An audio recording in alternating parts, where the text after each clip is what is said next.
menggunakan NASA dengan sesudah menggunakan NASA? Sebelum menggunakan NASA, ini produk tanaman sawit saya ini kalau dihitung dalam tiap panen itu kita manennya 14 hari sekali. 14 hari sekali. Ya. Itu setiap manen sebelum kita pakai produk NASA, itu per batang itu ada yang kosong nggak manen, gitu. Ada yang manen berganti-gantian gitu. Sesudah saya gunakan Super NASA, ini setiap panen per 2 minggu sekali per batangnya pasti ada yang bisa dipanen. Kadang ada satu batang itu yang 1 tandan, ada kadang-kadang yang 2 tandan sekali manen dalam interval 2 minggu.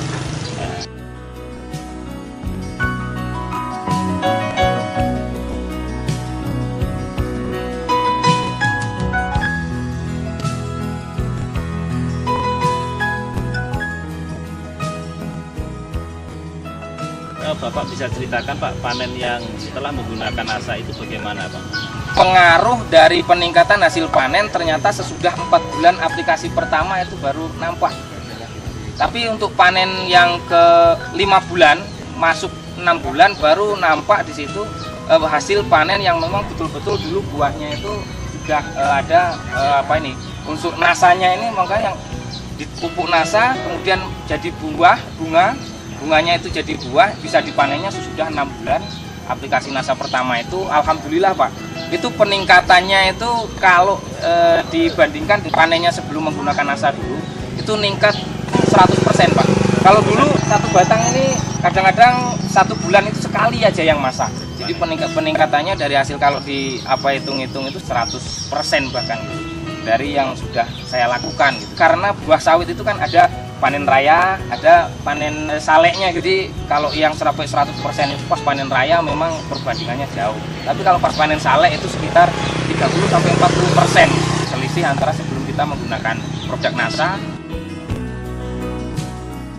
Untuk berat janjangnya Pak, sebelum menggunakan NASA berapa kilo, setelah menggunakan NASA per janjangnya itu berapa kilo Pak? Ya, buat rata-rata itu bisa berkisar antara 20 kilo Pak, kalau rata-rata. Ya.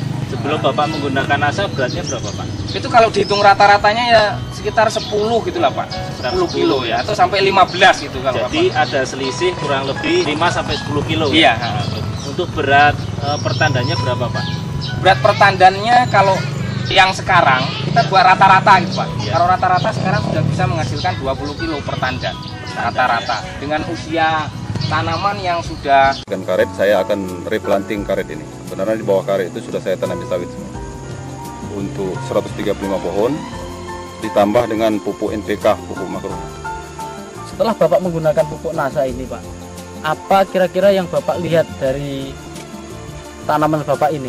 Setelah saya menggunakan pupuk organik NASA ini Pak, banyak perubahan dari sawit saya ini. Kalau tempoh hari sawit ini kuning, tapi sekarang sawit ini setelah saya gunakan pupuk organik NASA ini hijau, hitam, dan pelepahnya itu turun ke bawah.